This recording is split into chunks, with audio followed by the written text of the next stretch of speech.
अस्सलाम वालेकुम फ्रेंड, उम्मीद करती हूँ आप सब ठीक होंगे और मैं भी ठीक ठाक हूँ अल्हम्दुलिल्लाह। और आज का ब्लॉग हम किचन से स्टार्ट कर रहे हैं। मुझे पता है कि मैं काफ़ी दिनों बाद ब्लॉग बना रही हूँ और शायद अपलोड हो या ना हो या मैं नहीं जानती। जैसे कि आप सबको पता है गर्मी है, रुक पे है, बहुत ज़्यादा गर्मी पड़ रही है तो कोई ना कोई बीमार हो रहा है। हीट वेव भी है, किसी को हीट लग रही है, किसी को बुखार हो रहा है, किसी को मलेरिया, किसी को डेंगू। सो यही सब हालात चल रहे हैं। अम्मी को भी हो गया था मलेरिया, सो उसकी ट्रीटमेंट वगैरह दी है, करवाई है, उसमें बहुत वीकनेस वगैरह हो गई है और फिर ड्रिप्स वगैरह लगी है। अब उनकी एज भी थोड़ी ज़्यादा है, फिर शुगर बीपी की भी मरीज़ है, तो वो ड्रिप्स और इंजेक्शन रिएक्शन कर गए थे और बहुत बुरा हाल था हॉस्पिटल में। बिल्कुल कपकपी हो रही थी, हाथ बाजू सर पूरा जिस्म जो है ना शिवरिंग कर रहा था, सर्दी लग रही थी। तो ये कैफियत थी और इसी परेशानी में आपकी बहन जो है ना थी, इसीलिए कोई व्लॉग और वीडियोस या मिनी व्लॉग या शॉर्ट्स कुछ भी नहीं आया।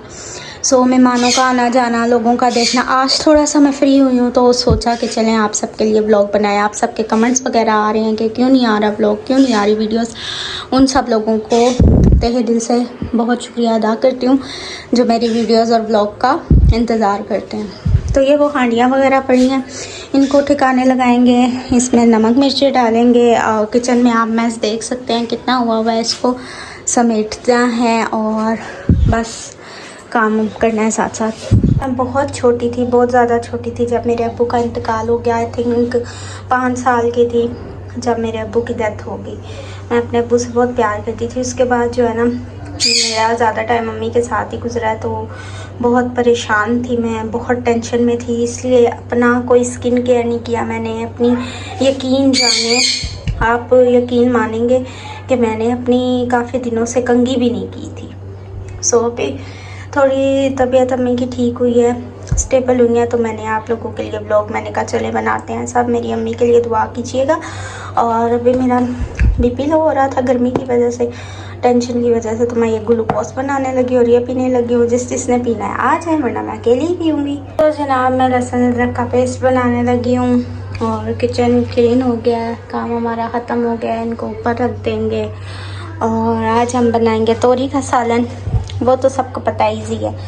तो आज किचन का काम हमारा यहाँ पे होता है ख़त्म। तो अभी मैं अपने रूम में आई हूँ और अपने रूम को क्लीन करने लगी हूँ, बेडशीट वगैरह बिछाने लगी हूँ। सो डॉक्टर्स ने मेडिसिन दी थी और ड्रिप्स वगैरह लगाई यहीं पे, घर के पास ही एक क्लिनिक था, उधर से ना काफ़ी आराम आया। लेकिन अचानक फिर नेक्स्ट डे अम्मी को ना बहुत ज़्यादा दर्द होने शुरू हो गया जिस्म में और हिम्मत ही नहीं थी, बहुत ज़्यादा तेज़ बुखार भी हो गया।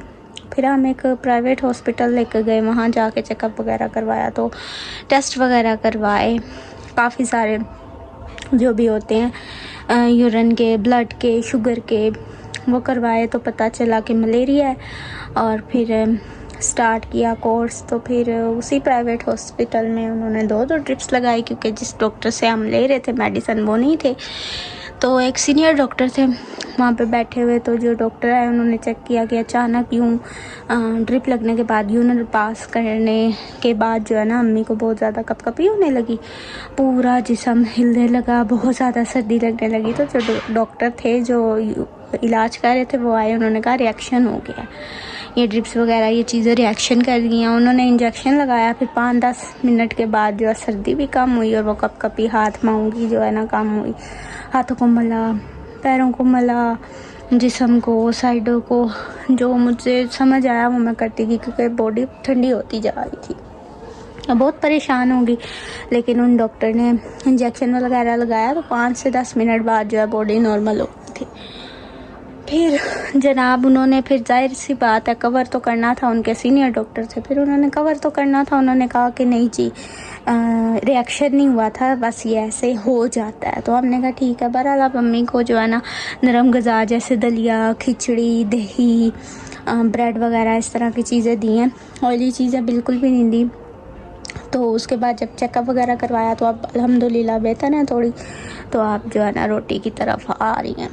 सो मैंने कहा क्या आपको किचन की रूटीन बताऊं, किचन के काम शाम, आप भी यही कहेंगे व्लॉग्स बनाती है, यही दिखाती रहती है। तो मैंने कहा चले मैं आपको करती हूँ, दिखाती हूँ। अब बेडशीट वगैरह चेंज करनी है और इंशाल्लाह बाकी का काम भी करना है।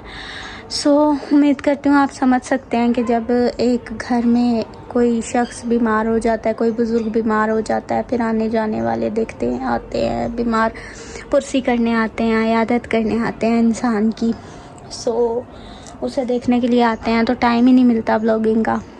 और वैसे भी जो छोटी सोच के लोग होते हैं वो कहते हैं कि माँ बीमार है या कोई बुज़ुर्ग बीमार है, इन्हें व्लॉग की पड़ी है, ये है वो है। सो आप मेरी जो यूट्यूब फैमिली है अच्छे से समझ सकती है, और अगर कोई वर्ड या कोई लफ्ज़ मेरे मुंह से गलत निकल गया हो मुझे माफ़ कर देना, क्योंकि टेंशन परेशानी में व्लॉग बन भी रहा है, लेकिन मुझे ये नहीं पता कैसा बन रहा है, क्या बन रहा है। सो ये सेटिंग वगैरह की है, पर्दा हटाया, यहाँ से कपड़े वगैरह उतारूँगी, वो सब कपड़े देने वाले हैं बर्तनों वालों को।